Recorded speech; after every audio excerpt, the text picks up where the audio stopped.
Today we're talking to Mark Brodsky, owner of Why Go to the Dealer, one of the best reviewed auto body shops in South Florida. Let's find out how Mark started his business from scratch.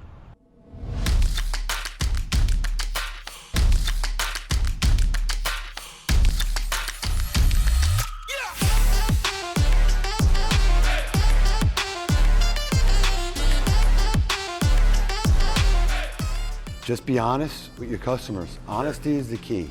If you're not honest, you're not going to go anywhere. And then wildfire spreads really badly if you're bad with your customers. Sure. If you're good with your customers, it spreads faster.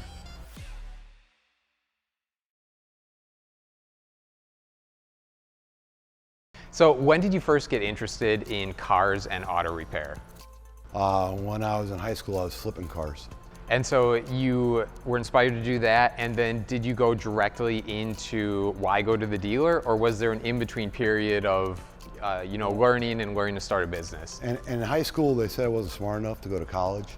Okay. So they wanted me to go to BOCES, which is a program where you learn how to do things. Okay. And they actually said I wasn't qualified to fix cars. Okay. And I wanted to fix cars, and they said no. They wanted me to be a chef.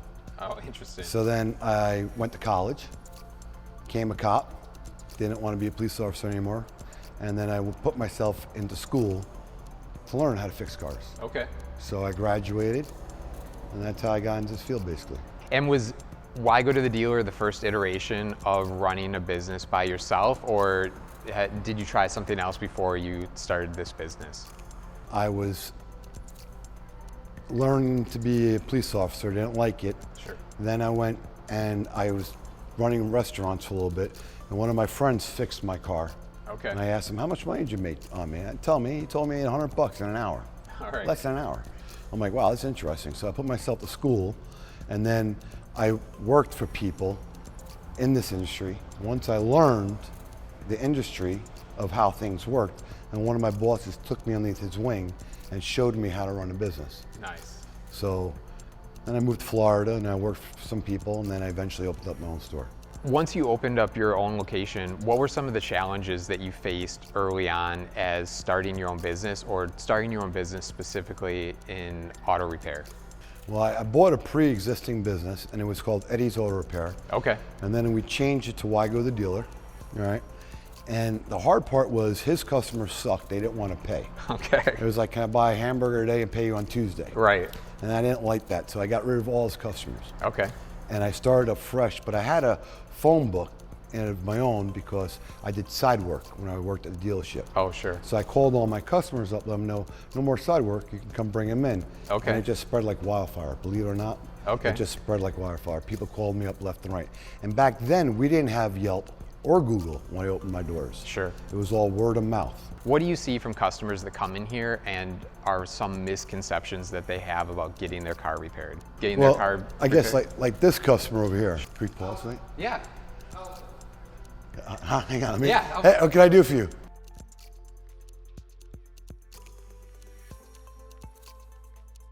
Yeah, see that guy's from Yelp too. What's that? He found me on Yelp. Oh, and yeah, nice. He wanted to meet me in person Okay. before I worked on his cars. One of the things that people say about like doing these YouTube videos and things like that is that it's a way to build rapport with customers because they've seen your face before they show up, in the shop to meet you. Right. Yeah. So that's interesting. Basically, yeah, that's what he wanted. He found me Yelp. Well, and you never know if you've never seen a shop before, you've never been there, you don't know how trustworthy they are. Right. Well, all my reviews are true. Yeah. Every one of them. I don't buy them. Okay. Because people buy reviews. Yeah. I don't buy them. I respond to every one of them. Interesting. Yeah. If you notice, they're all different. Sometimes they don't spell right because I have dyslexia. Right. What were the services that you offered when you first started this business? We do everything except the body shop. I didn't have at that time. Okay. Didn't have body work, but we did everything. Anything automotive related besides body work. Okay. I did everything. And is there a typical client that you see that comes in to get their car work done here from you? Well, I get everything now. Okay. So now back in the day when I didn't do body work, it was just strictly mechanical. Okay. Right now I do everything, so I get in between of everything, and I get so many messages on Yelp and Google of how much a cost is. Right. To do something. Right. They're asking you what the cost is, so you're They're doing. shopping. They want a quote for that. Right. They want a quote first. Right.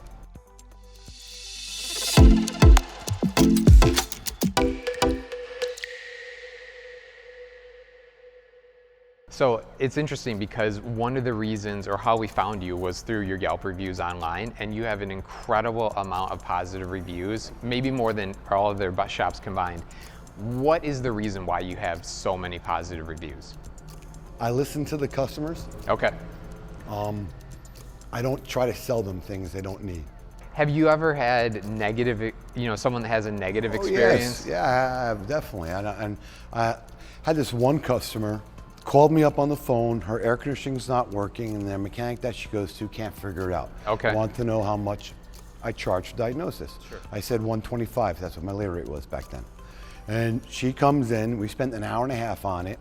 I tell her your PCM is no good. It has to be rebuilt, or you buy a new one. Sure. So do you want? I got a guy I can send you to that can probably rebuild it, be less money and everything else. And she goes, okay, so I owe you no money. I'm like, yeah, you do. She goes, what do you mean? Why? What do I owe you money for? Right. I'm like, I diagnosed it. And she goes, but you didn't do anything with me. Ma'am, your mechanic couldn't tell you what's wrong with your car. I'm telling you what's wrong with your car right now. Sure. Right? Yeah. So she threw a fit and said, I'm here $60. We diagnosed it. She's mad because I'm not fixing it. Okay. But I diagnosed it, ma'am. I told you I diagnosed it and I know what's wrong with it.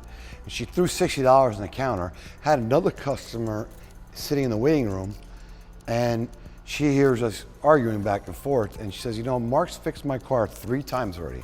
Has never lied to me, that's why I'm back, and I send him my family. Sure. And he did tell you an hour diagnosis, so pay him the hour diagnosis. Right. And then she wrote a bad review. Okay. And then I responded to her review. Sure. And then the best part is, on Monday, this happened on Friday, on Monday my daughter and I are watching TV, my Yelp thing goes up so that I got a 1-star review. Okay. And I'm reading it, I go, I have no idea what this is. My daughter goes, I bet you it's that girl made a fake account up and wrote a bad review. Oh, brother. Which it was. Yeah. So we told Yelp to get rid of it. Okay. And Yelp is very strict on getting their reviews gone. Oh, And interesting. they agreed it was a bad review. I always make it right for the customer, standing on my own 2 feet since 2004. So you have a team that works with you in the shop here, and attracting talent is difficult to do. How do you find good employees, and once you find them, how do you keep them around? I pay well. We have no weekends. I go to Indeed or Facebook marketing. Okay. And my Facebook page and ask people looking for a good auto mechanic. Sure. But it's very hard to get in this field. Okay. Very, very hard. Well, when you look back since 2004, are there any really memorable jobs, repair jobs that you've done, something that just totally sticks out, was totally crazy, that either a customer asked you to do or something like that? When I got into doing body work in 07, or it was no, 08, we restored a 1952 Bentley. Okay. And the lady dropped about 200,000 into it. Oh, wow. Yeah. That's crazy. Yeah, but it didn't look like a Bentley anymore inside. The outside looked like it, but the inside was all redone. So modern creature comforts on the inside. Oh, stereo system galore everywhere. Yeah. Interesting. Yeah. Wow. That's how I got into body work. Okay. Yeah. I actually realized a lot of money in it. People are looking to learn about how to get into a trade or to start a business. Do you have any advice that you can offer for someone looking to get into being an auto mechanic, repairing cars? They love cars. What should they do? Well, like I told you, I was running restaurants after I became a cop, running restaurants. And I asked my friend, how did you, how much money you made? And he told me he made $100. And I tried to break into the field, right? And I couldn't break into the field. Okay. So I went to TCI, Technical Career Institute in Connecticut. Okay. And I put myself into the program. And once I got into the program, I learned all the basics. Sure. I learned all the basics. But then the trade of fixing them is a lot different than what you learn. Okay. Plus, it's a lot of money every week to build up your toolbox. Sure. Because you got to buy tools. Right. No one gives you tools. Well, that's actually the next thing I was going to ask you about is what equipment someone would need to start their own auto mechanic business. Well, it's tough. I mean, you need a scan tool, and a good scan tool is 10 to 15,000. Just one scan tool. Yeah, I mean, you need a very good scan tool to read everything. And then tools are another 100,000, but it takes time to get there. Sure. I mean, unless you have the money. Interesting. Yeah, I mean, just in the shops over 200,000. So you got to start somewhere, but build up. Build up. Yeah. Oh yeah. Build up over time. And then there's a new AC out that's called 1234YF, and I have two machines, one for R134 and then one for 123YF. Okay. Now the 134 is only $3,500 brand new. Okay. The 123YF machine is $15,000. Oh. Now a pound for the 1234YF, 1 pound, is $125. Okay. The R134 is $35 a pound. So it's a huge difference. Yeah. I mean, cars definitely are coming a long way from when I started.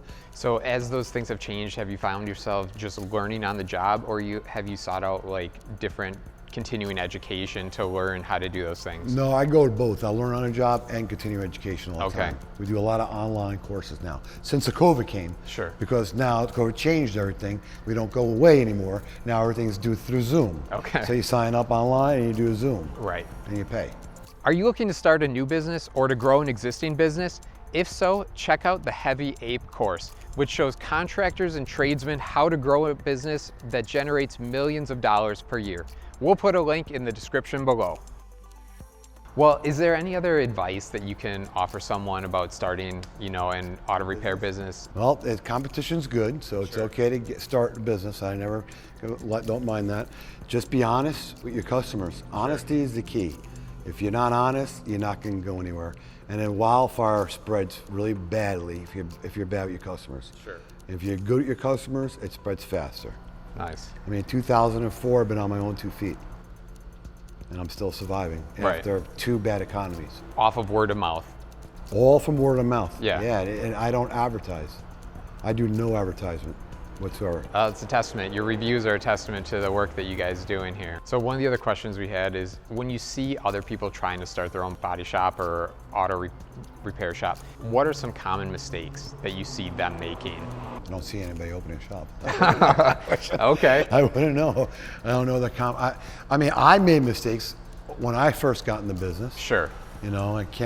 I can't remember the mistakes that I made, but I know I made them. Here's one. Yesterday I had, like I told you, it was a Land Rover day yesterday. Okay. All Land Rovers. I had 5 Land Rovers here. And one of my customers, his friend goes, how he knows how to work on Land Rovers? Because Land Rovers are very hard cars to work on. And he was telling me, and there's a guy across the street over here that I do business with, because I don't have a tire machine. Okay. So he does my tires for me. Sure. Right? And he doesn't do the brakes on Land Rovers. Okay. Right? So he's like, I tell him the reason why he doesn't do brakes is because he probably got burnt once doing a Land Rover job. Mm-hmm. I don't do too many electrical jobs on Land Rovers because I got burnt. Okay. So I don't want to lose. Right. So if it comes to electrical, I'm not going to get involved. Sure. So those are the learning experience that you're going to have. So learn what's profitable for you and what's not profitable, and then stay away from the not profitable. Right. Some electrical things, even the dealership on Land Rovers have hard time. Really? Oh yeah, they're nightmares. We talked about cars changing a little bit. How has it changed the way you get parts to repair cars from when you started to how it is right now? Well, before the pandemic, it was very easy. You pick up the phone, call up, get the part. Now the pandemic, for the first 3 years, it's very hard because there was no parts available. Okay. Parts are now coming available now, but I deal with 4 different parts stores. Okay. And I buy parts from all different, but I shop for my customers. Okay. I just don't buy from the first one. Sure. I shop. And that's another reason how I keep my customers, because they see it. And they'll sit in the office, they see me shopping for parts for the best price to them. Find them a good deal. Yeah, find them the best price. And has that changed, whether you do it over the phone or whether you're looking online, has that changed from COVID or in the time that you've been in business? Now, I don't like looking online unless I'm going to Amazon, because sometimes Amazon, they have better deals for my customers. Okay. All right. But I don't like doing online. I like talking to the customer. Okay. I like talking to my parts rep. The parts reps. Yeah, I like talking to them. One other question I had was, you have a second location. Yeah. And what do they do at the other location that That's you have? just body work. Okay. Just body work. Everything gets done here. All the estimates get done here. Okay. And then it gets sent out to my body shop. Like that car right over there, you see that bumper all messed up over there? Sure. That's going to the body shop. She just agreed to pay $2,000 to fix the whole car. We're doing the whole car. One of the things you mentioned earlier was about how you shop around to save your customers money. And it's kind of implicit in the name of your business, why go to the dealer? They're more expensive. So how are you able to save customers money by them not going to the dealer? My labor rate. Okay. My labor rate, parts are parts. Sure. So there's nothing I can do about parts. But the dealer, this dealer, which is a Toyota dealership, Sure. he's charging $195 or maybe $210 an hour. Okay. I'm $140 an hour. Sure. It's 7 hours labor at $210, compare 7 hours labor at $140. That adds up. That adds up, is Yeah. right? Yeah. It's $120 savings. Yeah. A Nice. lot of money savings, yeah. That's the only difference. I tell my customers that all the time. All the time. Now, then I got some customers that buy on Amazon, right? And they want to bring me the part Sure. to install it. All right. And I go, okay, great, no problem. Now my labor rate now is going to be $155 an hour. And Okay. they go, well, wait a minute. They go, why is it $155 an hour now? I said, do you go to a steak place and say, here's my steak, and I just want the vegetables and that, and cook it for a different price? Right. It doesn't work that way. We do make money on our parts. Sure. Every repair shop does, just like every restaurant, just like liquor stores. They all make money on it. And if I give it my labor away and not make money on my part, then I'm not making my overhead. Sure. Because my parts pay my overhead. Yeah. That makes sense.